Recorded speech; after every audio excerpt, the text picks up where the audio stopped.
Hello and welcome back to first round lead card or feature card coverage here from this 2018 San Francisco Open. We've got the back nine coming at you here from Glenn Eagles, BigSexy commentary, Nate Sexton, and Jeremy Koling. And again, we've got a beautiful golf course to play on, and we've got some fantastic long distance throwers. Drew Gibson struggling on just a couple holes in the front nine. Other than that, played pretty well. It's a hard course to go low on, and we'll start off with a short hole here, hole 10, yeah. Par 5, 1,188 feet. So the basket, if you don't have 20/20 vision, you might not be able to see the thing. It looks so small down there under these trees from the tee pad. OB on both sides, so it's super long, but you can't go crazy. You have to throw a very controlled distance shot. This guy's no stranger to controlled distance. And he's executed it again here. That's probably a good 460, 470, maybe more with a little bit of downhill. Kind of right in the middle. I bet you he'll be in position. The second shot does open up a little more. So yeah. The better play would be to be a little more controlled on the first and then let it go on the second one. And Garrett is just a little bit past Paul there. That's a smart play, though. You can see he's trying to skip his shot off of Paul's discs. That can kind of ramp you just a couple extra feet sometimes. You know, it's worth taking second on the box a few holes before just for that play. Yeah, on a big hole like this. Stay in bounds. That's a crush. Yeah, it's a big shot from Jeff. But unfortunately, he was unable to skip off Paul or Garrett's disc. And that's not good considering there's two targets out there. Yeah, and then Drew is thinking, so high. Well, Drew this is how he gets big distance sometimes. He just likes to rip on it. It might work. It has so little speed once it comes down to the ground and so much angle that it just doesn't skip. The spotters have a two-sided little paddle there. So even though we are seeing red there, he's showing the group green. And if you're colorblind, then the whole red-green paddle thing just doesn't make any sense. Yeah. Another gray paddle, man. It should be just a big X and a big circle, or I don't know, a big thumbs up or a big thumbs down. That right there. That would be just right. Yeah, that would be the way to go. Okay, basket, be on alert here because this guy's trying to get in here for an eagle. Oh, he doesn't get the flip he needed. And he has missed the height as well. You got to keep this thing pretty low. Going downhill as much as it does the entire way, it doesn't really benefit you that much to go high. And so he's going to be 80, 90 feet or so, in the neighborhood of a long sonic toss putt area. Which is fantastic. I mean, to be that far. I mean, it's a 1,200-foot hole, so. Yeah, you're loving it. But these guys have the potential to park it in two shots, as we might. Oh, wow. Drew gets in through the trees. He'll have an open putt. Yeah, that's for an eagle. That's well over 1,000 feet in two shots for all these guys. And Jeff with the long drive. Yeah. Oh, and that was disappointing, though. He's not going to join the 1,000-foot and two club. He got like 580 in one, maybe, and then. Uh-oh. Get around. Yeah, he's okay. Little deep. Oh, good tree. Yeah, from their perspective, that might have looked like it was going in for a second. But he'll be left with about 35-40 for his birdie.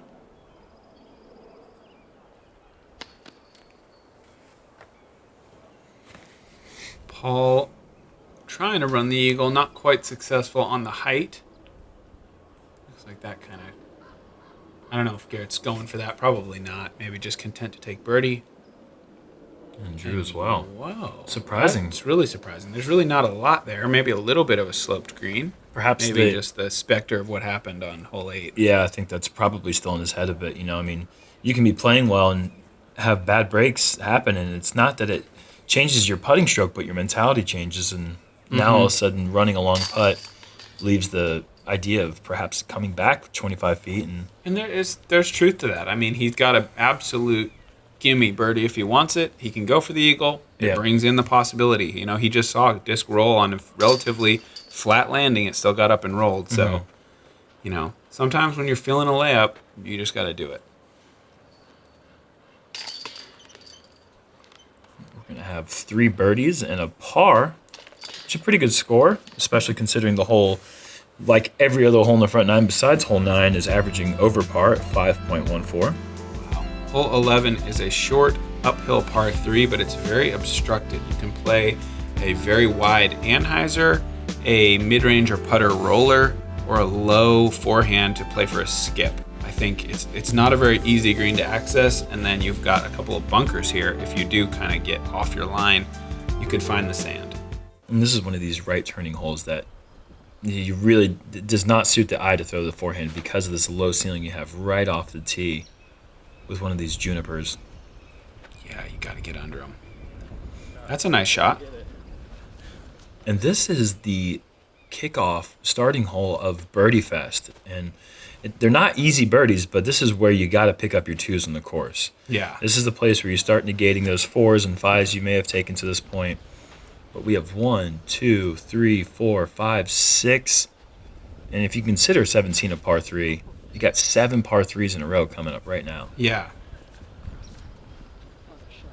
If you got tickets, it's time to get in line. Oh, yeah. For sure. Yeah. You're knocking on the door of Birdie Fest right here. They're selling tickets, but they are hard to get. And this roller is a little too early. Oh, man. Oh, goodness. Hit some other trees, and he'll have to lay up from there. That was close to getting the dreaded roller 2-meter penalty. Oh, man. I've heard it done before. But Horror stories. Oh, no. Oh. There's a horror story starting right now. There's a short drive, and then into the sand. He'll have a tester putt for bogey.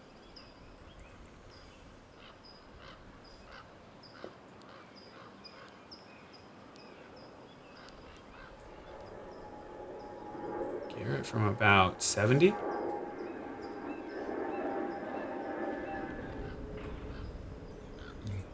Paul to pick up a bit of, I don't want to say a bonus birdie, but, you know, the hole's averaging 2.89. It's not the easiest, and that is his 4th consecutive birdie, as we see there on the ticker, and he's starting to heat up a bit.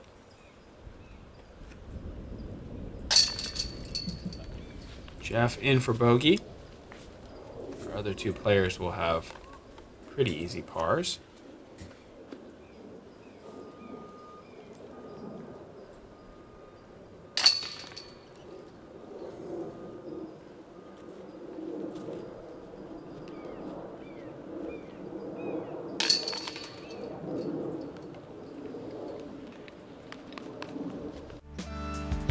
Hole 12 is a downhill par 3 at 444 feet. Playing pretty difficult as the basket is back here in this cove on the right side. You'll see some roller plays, turnover backhands, or power forehands. The wind kind of tends to come up the hill here though, so it can be a tricky tee shot because you're a little bit protected back in behind some trees. You'd get your disc out in the open and the wind really hits it. Fortunately, the wind has been very calm. It's unlike this course, actually. I mean, we're right there, right by the bay, and typically high winds are common out here. And we've been pretty fortunate, actually, this far to avoid the really treacherous winds. That was a great shot from Paul. Turnover right into putting range. Here is the roller.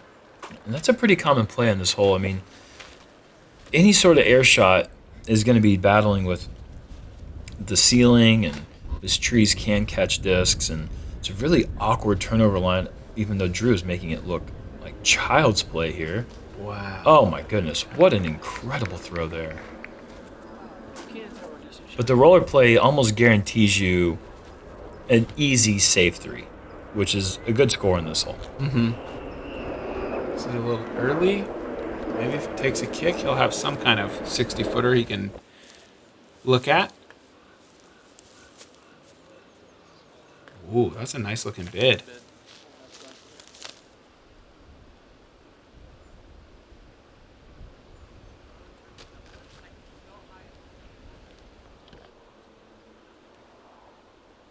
Paul, keep it going. For 5 in Count a it. row. Laser putt. Cinco de Mayo. Because it's May. Yeah, for sure. And it's 5 birdies in a row. Yeah, it's the perfect time to say it. Thank you. Yes. And Drew, man, that's I can't imagine a drive getting any closer than that. That's That's incredible. Fantastic. If you have one, yeah. 2 impressive birdies and 2 pars. Hole 13 is a 347-foot par 3 playing on a prevailing left to right or right to left slope. It's kind of sloping downhill. So you're going to play backhand hyzer as a right-handed player, trying to stay under these limbs and take one skip, but you have to be careful that the skip doesn't get too fast on you on that downslope, and you end up downhill kind of going towards that golf green. And this is coming in as the second easiest hole in the course. Really beautiful little tunnel shot that we have here. Not many players are going to be going down that route. Paul's done it again. Yeah, he's that's going to be for 6. Wow. Sexton mayo? Sounds like a condiment. You did kind of change it to mayo from mayo, so all of a sudden it's mayo, so it would sound a little bit more. Garrett with the high hyzer, going around the back. Oh, not quite. That's the danger there.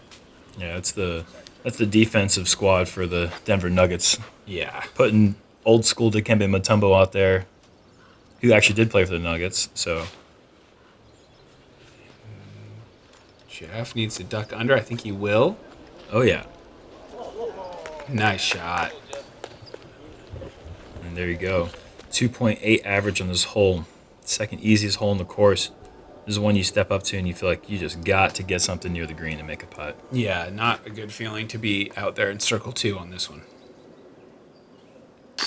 And it's not a good place to make a putt and have it spit out and then roll either. Oh, yeah, there are some good places for that, but this isn't one of them. Mm-hmm. I'm going to bite my tongue. So the Nova allows you to take an aggressive line at the basket. So it allows you to run your upshot for the long range birdies and still get up and down for your par. The Nova, perfect amount of glide. They finish straight and they come in a variety of colors. Hole 14, par 3, 263. Another of those kind of rare woods tunnels, but great use of these giant trees. This one is also on a pretty good slope. There is OB on the left side, but really it's just straight ahead. 263, mid-range backhand, flex forehand, take your pick.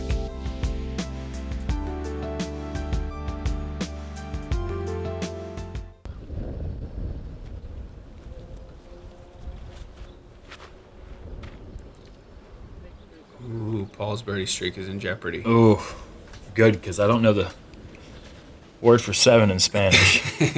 I'm kidding. It's siete, I think. No, it's ocho. No, I'm just kidding. I know what it is. I'm just kidding.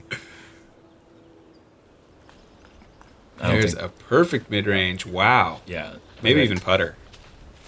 Velcro ground play there for Drew. Here is the flex forehand.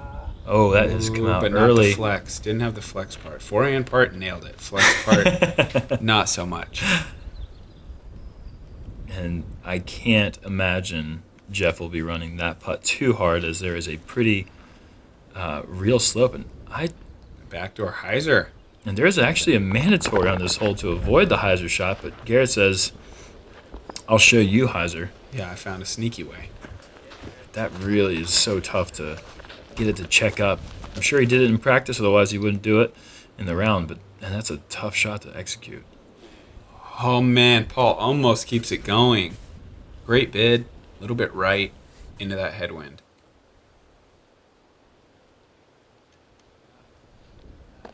Okay, well, I was wrong. Try. I was wrong. Nice little floaty bid there, giving himself an effort, but not going too far past on the miss. And Drew is going to be the only one picking up the birdie on the third easiest hole in the course. That's a stroke that they're all going to want to have back. You know, that hopefully they can learn from this in the drives today and correct that for round 2. Nice birdie from Drew.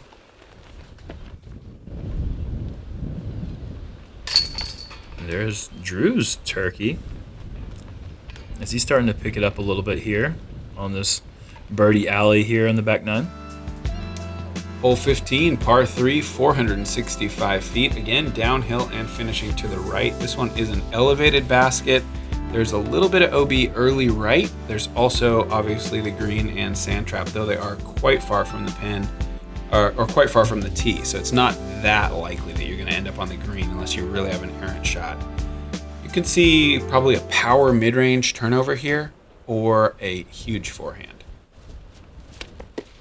Mid-range, huh? I think that's what the big arms are doing these days. All right. I saw Simon go like 100 long with a mid. Okay, well, he doesn't count for these conversations. Well, we can't just ignore him. All right. Here's a big forehand from Paul. This is drifting left just how you would want it to. I would think this has the distance. Wow. Yes. Yeah, that's going to be siete out of ocho. Don't know how to say that in Spanish, but I do know how to say the numbers. Well, that was at least half Spanish. Another big forehand. Spanglish. Right to the edge of the circle. Going to be a tester putt for sure with the tall basket, but happy with that drive. And a roller.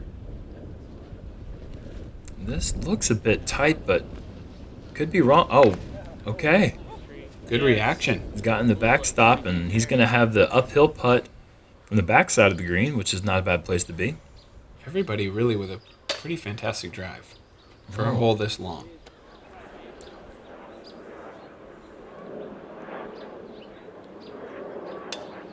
And Garrett finally getting the height high enough to go in, but too high, actually. Jeff for birdie, yes. Wow. Great putt. Just a little push, a little bit of spin. Paul making easy work out of this one. Two great birdies.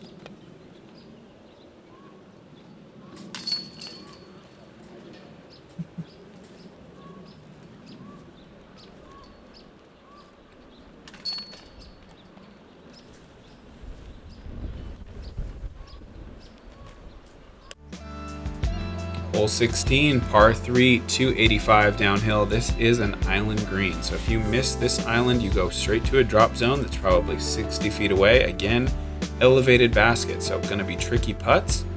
You can see a wide backhand hyzer, a dead straight shot, or a forehand here. Maybe even a thumber. I don't know. Sure, Jeff definitely has the thumber. Maybe we'll see a tomahawk from Paul. This better not be the Ducks one. Oh, man. I think it is. Well, then Oh, once again. I can't confirm or deny that that was the Ducks Firebird. Neither can I. But it is OB, and he's not going to love that. He's got to go to the drop zone now. Jeff going with the forehand play, not going with the thumber. And interesting little flip and roll left. You got to love that.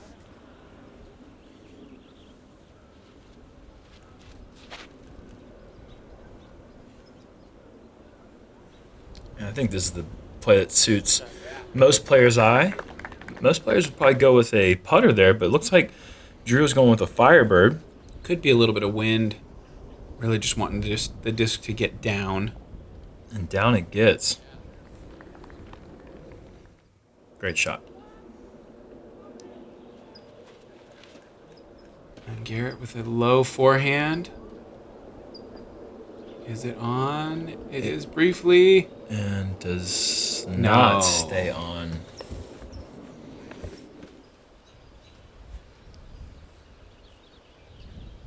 Here's Paul from the drop zone, a little bit low.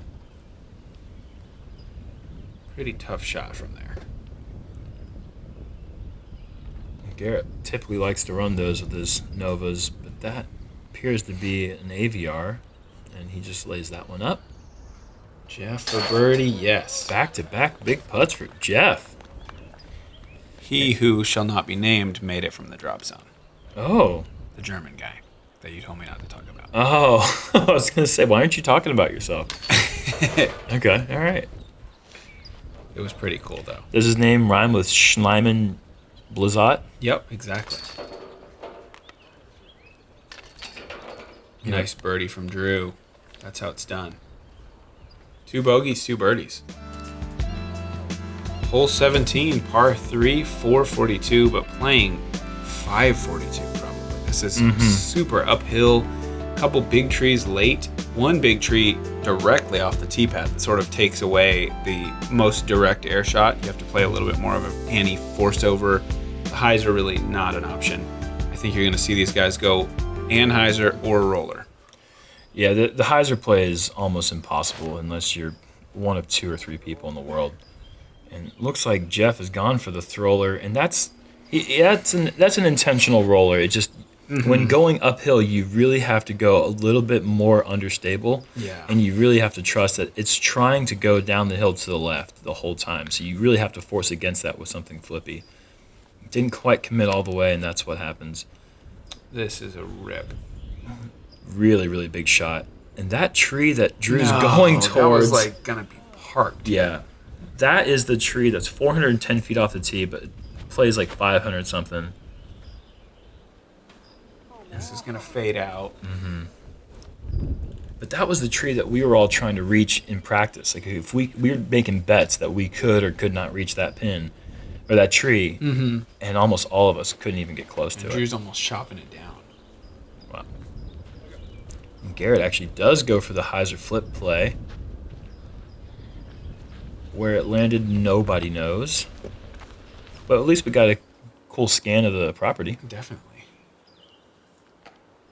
Nice upshot. Easy par. Garrett's drive was very good. Oh, and he floats by it.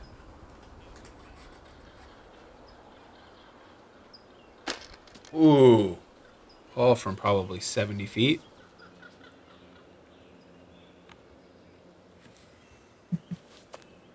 Drew. Oh, no. Man. So close. Wow, and that would have been only the 5th birdie of the day on the hole. Simon Lizotte, James Proctor, Kyle Barnhouse, and Dallas Albright. And if I'm not mistaken, Simon and James were playing together. With me. With Nate, who did not birdie the hole. Didn't birdie it, no. But he tried his best. Yeah. Or he got a 3 on purpose, kind of. Okay. But like we said, very difficult hole. 442 feet, averages 4.43. Wow. Hole 18, par 4, super tough finishing hole. As you saw, you've got a gap to hit off the tee. You've got OB, little pit here on the left, OB down the entire right side, OB cart path again on the left, late, OB green, 3 bunkers, OB long. This is the hole that averages 4.43, excuse me. That makes more sense. Way more sense, yes. So this is the 3rd hardest hole in the course. Very tricky. You want to get a lot of distance off the tee, but with sloping left, and that slope takes you right towards out of bounds. And this is in danger. Jeff is showing you why it is so scary. Stay safe. That is maximum distance there for that type of shot. Drew is going to try to flip something and ride down the OB line down the right side. Going to be good if it doesn't hit anything, but it does hit something, but it's still good. Yeah. Didn't drop OB. That's the combo.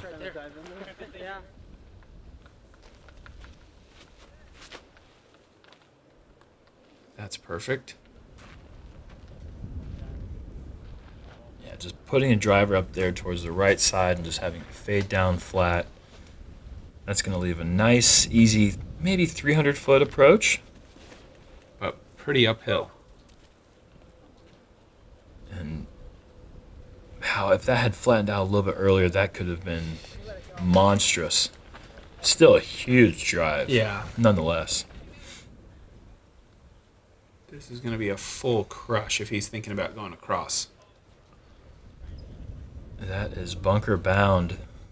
These bunkers are like the golf course where St. Andrews. Oh. You go in, you do not come out. No. Wow. Man.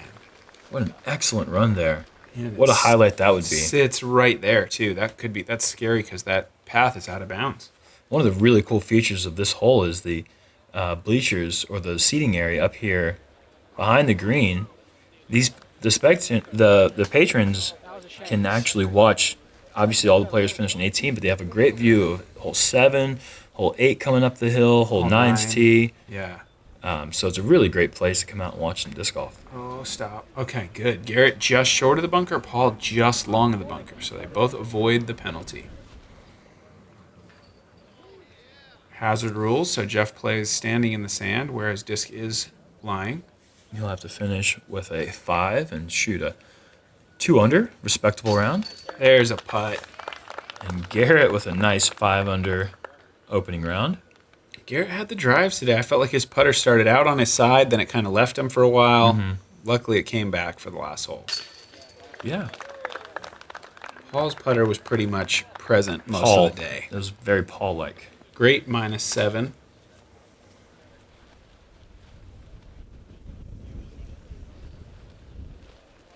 Drew finishing -4, but just imagine if hole 8 goes a little differently. Yeah, he played a great round, just basically 2 holes that held him back, and he's going to keep his head held high after what was a pretty tough start on the front 9. There you have it. Round 1 is done from San Francisco. We will be back with you guys tomorrow. Let's see the leaderboard. We've got Simon, Paul, Eagle, and Doss. What a card. Looking forward to that. We will bring that to you tomorrow. Please tune in to coverage from the San Francisco Open.